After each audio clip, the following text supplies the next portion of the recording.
मुअज़्ज़ज़ उलमाए मिल्लत इस्लामिया, शोराए इस्लाम, जलसाए हाज़ा में तशरीफ लाए हुए बिरादरान इस्लाम, समात फरमाने वाली ख़वातीन इस्लाम, अजीज बच्चों, नौजवान साथियों, अक़ीदत व खुलूस के साथ बारगाह रसालत मआब सय्यद आलम नूर मुजस्सम जनाब मोहम्मद रसूलुल्लाह सल्लल्लाहु तआला अलैहि व आलिहि वसल्लम की बारगाह बेकस पनाह में झूम कर हदिये दुरूद पाक पेश फरमा लें। अल्लाहुम्मा सल्ले अला मौलाना मोहम्मद वाला सय्यदना मौलाना मोहम्मद सल्लल्लाहु अलैहि वसल्लम। काफी देर हो चुकी है। उलमाए मिल्लत इस्लामिया के खुतबात से आप अपने कुलूब अज़हान को मुनव्वर व मुजल्ला कर रहे थे। आपकी मातृ और पैतृक भाषा में वो बोल रहे थे, आपको समझने में आसानी हो रही थी। थोड़ी देर के लिए मैं भी आपके दरमियान हाजिर हूं और मुझको आपसे मोहब्बत है, और जिसको मोहब्बत होती है उसकी भाषा को बूझने में कोई कठिनाई नहीं होती। अब जैसे मुझे आपसे मोहब्बत है तो मैं तो उत्तर प्रदेश का रहने वाला हूं, बंगला कैसे बोलूंगा? लेकिन मोहब्बत की सनद यही है कि जिससे मोहब्बत की जाए उसकी भाषा को जरूर जान लिया जाए, है ना? तो आप चिंता बिल्कुल मत कीजिएगा। আমি বেশি বেশি বাংলা তো বলবো না, लेकिन मोहब्बतेर फरमान আমি দিব ইনশাআল্লাহ তাআলা। বাংলার মাধ্যম কিছু কিছু বোঝাতে চেষ্টা করব इंशाअल्लाह ताला। ठीक है? अब तो समझ गए ना कि पीर साहब जो है कुछ ना कुछ बोलेंगे, है ना?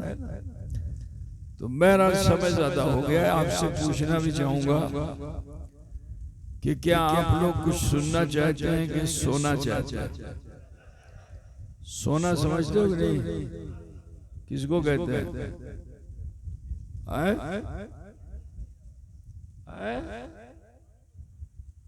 सोना मतलब सोना नहीं समझते हो? औरत लोग जो पहनती हैं, तुम्हारे वहां तो मर्द लोग भी पहनने लगे हैं। सोना सोना एक रूपा होता है, एक सोना होता है।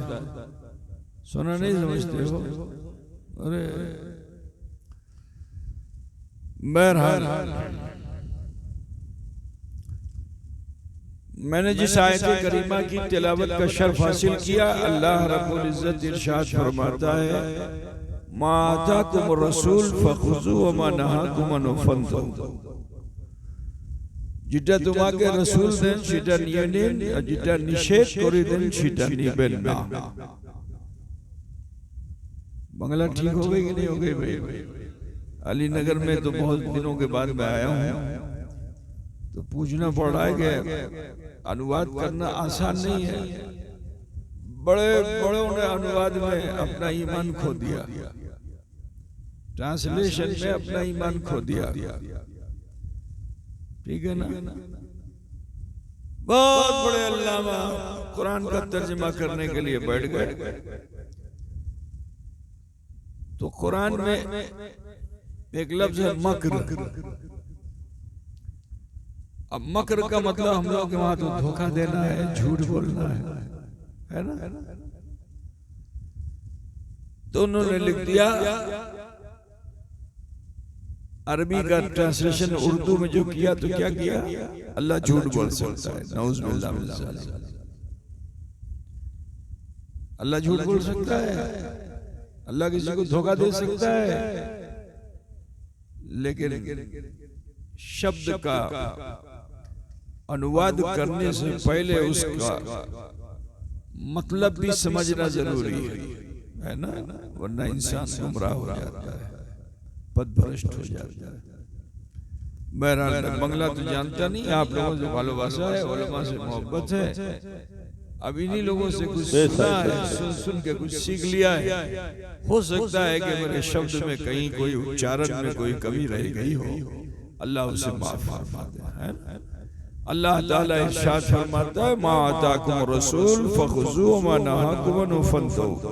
जो तुम्हें रसूल दे तुम उसे ले लो, जिस चीज से रसूल मना कर दे बाज आ जाओ। ये अल्लाह ताला का अजीम एहसान है कि अल्लाह रब्बुल इज्जत ने उम्मत मोहम्मदिया को आगाह किया, वरना 1,24,000 कमोबेश अंबियाए कराम इस दुनिया में तशरीफ लाए। वो नबी और रसूल अपनी कौम को बताते रहे कि जिटा हमें तुम्हारे दे সেটা নিয়ে নে না, যেটা নিষেধ করে দিয়ে সেটা নেবেন না। ये कौन बोलते थे? नबी बोलते थे। लेकिन ये एहसान है अल्लाह का कि अल्लाह ताला ने उम्मत से, रसूल की उम्मत से फरमाया, मा आताकुम रसूल फखुज़ू व मा नहाकुम अन्हु फंतहू। যেটা তোমাকে রসুল দেন সেটা নিয়ে নেন, আর যেটা নিষেধ করে দেন সেটা নেবেন না। अज़ीज़ान किराम, वजह क्या थी इस आयत करीमा का शान नुज़ूल क्या है, मैं उससे बताना चाहूंगा। वजह क्या थी कि अल्लाह ने निर्देश किया, तो उसकी वजह यह थी क्योंकि वो लोग के जो बुराइयों में थे, खताओं में थे, झूठ में थे, चुगली में थे, चोरी में थे, जुल्म थे, ज्यादती में थे, जुर्म में थे। लेकिन जब उन्होंने दामने मुस्तफा को थाम लिया तो अपनी सारी आदतों को उन्होंने छोड़ दिया। ठीक है, और नबी से ऐसी भालोबासा कि नबी जैसे बैठे वैसे सहाबी भी बैठे, नबी जैसे चले वैसे सहाबी भी चले। हुजूर का चलना जानते हो कैसे था? कुरान में है, ला तमशी अलल अर्द मरहा, जमीन पर अकड़ के मत चलो। मेरे नबी जब चलते थे तो सर को झुका के चलते थे, जैसे ढलान से आप नीचे उतरिए। जब ढलान से आप नीचे उतरेंगे तो बोलो आपका सीना तना हुआ होगा कि सर झुका हुआ होगा? ढलान समझते हो कि नहीं समझते? अगर पहाड़ के ऊपर से तुमको नीचे उतरना हो, ऐसी कोई जगह हो उससे उतरना हो, सीना तान पाओगे? मेरे नबी जब चलते थे तो अपने सर को झुका के चलते थे, अपने कदम को देखते हुए चलते थे। सहाबा भी नकल करते थे। हुजूर सल्लल्लाहु अलैहि वसल्लम की अदाओं को अपना रहे थे। जो नबी करें वो सहाबा भी करें, मुचकी मारे तो सहाबा भी मुचकी मारे। हुजूर दाहिनी करवट सोए तो दाहिनी करवट, हुजूर बाई करवट सोए तो बाई करवट। हुजूर सल्लल्लाहु अलैहि वसल्लम के तरीके जिंदगी को अख्तियार किए हुए थे। सुनिए, बड़ी भालोबासा हुजूर से, बहुत मोहब्बत हुजूर से, ऐसी कि रसूल पाक पे अपने माँ बाप को कुर्बान कर रहे, ऐसी भालोबासा थी। अब मैं आपको बताना चाहता हूँ, बुखारी शरीफ से एक वाक़े को, हदीस जो है उसको वाक़े की सूरत में आपके सामने पेश करना चाहता हूँ। सुनो, एक सहाबी हैं,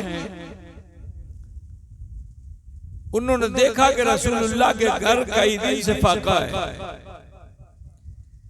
तो अब उनके मन में आया कि आज मैं रसूलुल्लाह की बारगाह में सालन को हदिया करूंगा, नजराना करूंगा। सालन समझते हो, गोश्त। तो बाजार से गए और वहां से उन्होंने बकरे का गोश्त लिया और अपनी बीवी के पास लेके आए और बीवी से कहा कि बीवी देखो, इस गोश्त को जरा अच्छे से भूनना, क्योंकि मैं इसे हुजूर की बारगाह में नजराना पेश करूंगा, हदिया पेश करूंगा। बीवी भी बड़ी खुश हो गई।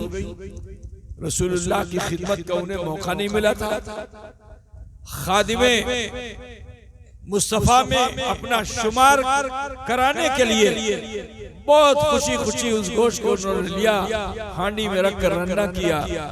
जब गोश्त तैयार हो गया तो एक क़ाब समझते ना, बर्तन में रख करके ऊपर से ढक्कन ढक दिया, अपने स्वामी को दे दिया।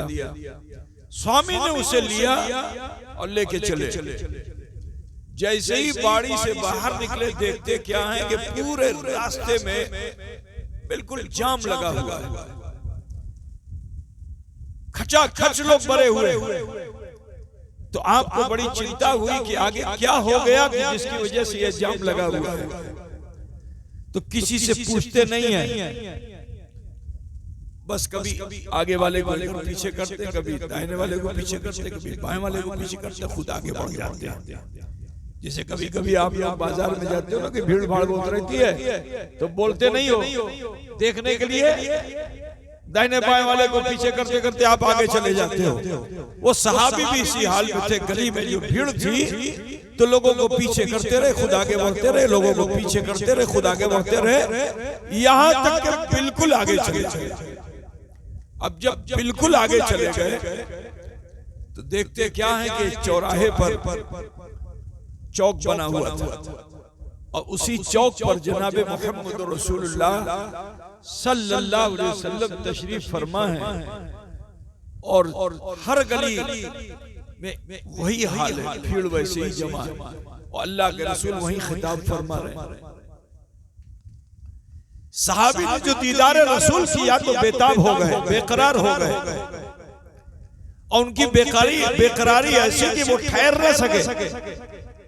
2 कदम आगे बढ़कर हुजूर के सामने पहुंच गए और रसूलुल्लाह के सामने जब पहुंचे तो वहीं चौक पे जहां रसूल बैठे हुए थे, वो प्याला जिसमें सालन था, गोश्त था, उसको वहीं रख दिया। अल्लाह के रसूल ने सहाबी की इस कैफियत को जो देखा तो सरतापा नबी ने सहाबी के जिस्म पर नजर डाली। उनकी इस हरकत, इस अमल को देखकर रसूल पाक मुस्कुराते हैं कि मेरा सहाबी कैसा दीवाना है कि उसे यह भी ख्याल नहीं कि मुझे इस बर्तन को कहां पेश करना है, मगर मेरे रसूल वो हैं जो अपनी उम्मत से बेहद भालोबासा करते हैं, बहुत भालोबासा, बड़ी मोहब्बत करते हैं। नबी ने उनका दिल तोड़ा नहीं। कह देते रसूल पाक की ये क्या किया तुमने, तुमको अगर देना ही था तो घर पहुंचा देते, यहाँ मजमे आम में ये बर्तन देने की क्या जरूरत। लेकिन नबी ने ऐसा नहीं फरमाया, क्योंकि मेरे रसूल दिल तोड़ने वाले नहीं है, दिलों को जोड़ने वाले हैं। आकाए दो जहां सल्लल्लाहु अलैहि वसल्लम ने सहाबी की बेकरारी जो देखी तो हुजूर अपने सहाबी को खुश करने के लिए उसी जगह पे उस ढक्कन को उठाते हैं और उसमें से एक बोटी निकाल करके अपने मखसूस अंदाज से आप तनावुल फरमाते, खाते। ठीक है, सारे सहाबा ने देखा ये सहाबी जो लेके आए वो भी खुश कि अल्लाह के रसूल ने मेरा तोहफा कबूल कर लिया। लेकिन दूसरे दिन मैं दर वालों की बात नहीं कर रहा हूं, घर वालों की बात कर रहा हूं कि घर वाले कैसी नकल करते थे। तो हजरत उस्मान ज़ुन्नूरैन जिनसे हुजूर की 2 बेटियां मंसूब हैं, वो उस्मान ज़ुन्नूरैन कि जिनको रसूल पाक ने दान का डाक लेने में रसूल पाक ने फरमाया सबके लिए एक जन्नत है, मेरे उस्मान के लिए 2 जन्नत है। वो उस्मान गनी अमीरुल मोमिनीन जो बाद में बने खलीफतुल मुस्लिमीन बने, दामाद पैगंबर हैं, उनको रसूलुल्लाह की अदा भागी। आप भी गए बाजार, गोश्त लेकर आए, अपनी बीवी रसूल पाक की बेटी से कहा इसको जरा अच्छे से रन्ना करो। उन्होंने भी अच्छे से रन्ना कर दिया। जब गोश्त भुन गया तो बर्तन में रखवाया, ढक्कन से ढकवाया, लेकर के उसी चौराहे पे आए जहाँ नबी पाक बैठे थे। उन्होंने भी वैसे ही बैठना पसंद किया। नबी की नकल कर रहे थे ना, तो वैसे ही बैठे। कुछ देर तक तो सामने कोई नहीं है, लेकिन हुजूर ने जैसे उस सहाबी को देखा था ऐसे उस्मान गनी भी कर रहे हैं। कोई नहीं है, लेकिन हुजूर ने सर उठाया था, सर झुकाया था। हजरत उस्मान गनी वो नकल कर रहे हैं, जो कल मंजर देखा था उसकी नकल कर रहे हैं। फिर आपने मुचकी मारते हुए ढक्कन को खोला जैसे नबी ने खोला था।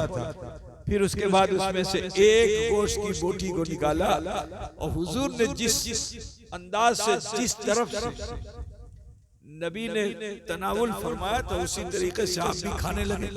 अब इधर राहगीर जो जा रहे हैं उन्होंने जो उस्मान गनी को खाते हुए इस तरह देखा तो लोग मजाक उड़ाने लगे, क्योंकि पास ही में हजरत उस्मान गनी का घर था, बिल्कुल बाबुल बकी के पास, जहाँ बाबुल बकी है। हुजूर के रोजे की ज़ियारत करके जो हज्जाज गए हैं वो जब वहां से वापस होते हैं तो उसके दाहिनी तरफ हजरत उस्मान गनी का घर था। ठीक है, जैसे ही हुजूर के रोजे से बाहर होंगे दाहिनी तरफ उस्मान गनी का घर था। उसी के आगे वो गली थी जहां वो बैठे हुए थे। तो अब जो जाता है वो कहता है उस्मान बीवी से राग होना क्या কেন তুমি এখানে খাচ্ছেন? খাওয়া দাওয়া যদি করতে চাইছেন তো বড়ি মধ্যে খান, এখানে কেন খাচ্ছেন? अब जो आ रहा है मजाक उड़ा रहा है, जो आ रहा है मजाक उड़ा रहा है। हत्ता कि हजरत उस्मान गनी ने जब रसूल पाक का अमल कर लिया, जो नबी ने किया था वो उन्होंने कर लिया। अब जब सहाबी ने आके मजाक उड़ाया तो पकड़ लिया। थामे थामे तुम हमारा मजाक उड़ाते हो? सुनो, मैं अपने घर से राग होकर नहीं आया, मैं आज नबी मोहतरम की उस अदा को अपना रहा हूं जिसे नबी मोहतरम ने कल अदा किया था। जीटा नबी করেছিলেন সেটা আমি করছি। अब तो समझ गए ना बांग्ला में? जीटा नबी করেছিলেন সেটা আমি করছি। এ মোহতরম নবী ने कल के ए मोहतरम खेलन। उसके बाद बांग्ला में क्या होगा? से मोहतरम नबी खाची। तो जरा सोचो कि ऐसी भालोबासा थी, ऐसी मोहब्बत थी। अब इस आयत करीमा का शान नुज़ूल भी समाप्त कर लीजिए, ज्यादा लंबी बात नहीं करनी है। सुनो, जब घर वाले ऐसी भालोबासा करते थे तो अंसार मुहाजिर का हाल क्या रहा होगा, है ना? हुजूर के निशाने कदम को देखते थे, हुजूर जैसे चलते वैसे वो चलते, हुजूर जैसे सोते वो सोते। अब अल्लाह का हुक्म आ गया, नबी मोहतरम सल्लल्लाहु अलैहि वसल्लम पर अल्लाह का हुक्म आ गया। क्या आ गया कि किचु खावा दावा पानी जल किचु खाते होवे ना, रोजे पे रोजा रखना होगा। उसको 100 में विसाल कहते हैं। क्या कहते हैं? 100 में विसाल। अब रसूलुल्लाह ने एक रोजा रखा किचु खावा दावा कर लेना, 2 रोजा रखा किचु खावा दावा कर लेना। अब जो ये अंसार मुहाजिर सहाबा ने जो देखा ये भी नकल करने लगे, ये भी नकल करने लगे कि नबी खाच्छेन ना आमियो खाबो ना, नबी जल खाच्छेन ना आमियो जल खाबो ना, नबी अन्न खाच्छेन ना आमियो खाबो ना। ठीक है, रोजे पे रोजा। अब इंसान सोचो 12 घंटे का रोजा रखता है तो साल भर का जितना चटखारा होता है वो 12 घंटे के बाद दस्तरखान पे लगा देता है ना? कोई चीज बचती है? मुढ़ी से लेकर के और न जाने क्या क्या सब लग जाता है कि नहीं लग जाता? बोलो, लग जाता है ना? और मन चाहता है कभी पूड़ी खाएं तो कभी पकौड़ी खाएं तो कभी मुड़ी खाएं तो कभी मिर्चा खाएं तो कभी मिष्टी खाएं। 12 घंटे में ये हाल हो जाता है। ठीक है, वो सहाबी थे कि उन्होंने एक रोजा पूरा रख लिया, ना पानी पिया ना खाना खाया। बोलो ताकत रहेगी? ताकत रहेगी? बोलो ना भाई। दूसरे दिन रखेगा तो ताकत रहेगी? कमजोर हो जाएगा ना? नबी रख रहे हैं, साहबी भी रखने लगे, लेकिन 2 रोजा रखा 48 घंटे में मामला क्या हुआ, बदन कांपने लगा, चले तो चल नहीं पाए, बोले तो बोल नहीं पाए, मगर मस्जिद नबी आ गए। अब जो मस्जिद नबी आए तो यहाँ जैसे ही सफ में आगे खड़े हुए बेहोश होके गिरने लगे। बेहोश समझते हो नहीं आप लोग? अज्ञान हो गए, गिरने लगे। अभी यहाँ किसी को ठोकर लग जाए तो बोलो कोई अगर गिरे तो पूरा मजमा उसको संभालेगा कि नहीं संभालेगा? हमदर्दी तो यही है कि गिरने वाले को संभाला जाए। लेकिन हैरत है वो रसूल रहमत सल्लल्लाहु अलैहि वसल्लम कि जिन्होंने मस्जिद नबी में सहाबा को बेहोश होते हुए देखा, अज्ञान होते हुए देखा, तो आपने उनसे नरमी का बर्ताव नहीं किया, बल्कि जलाल की कैफियत में आ गए। इरशाद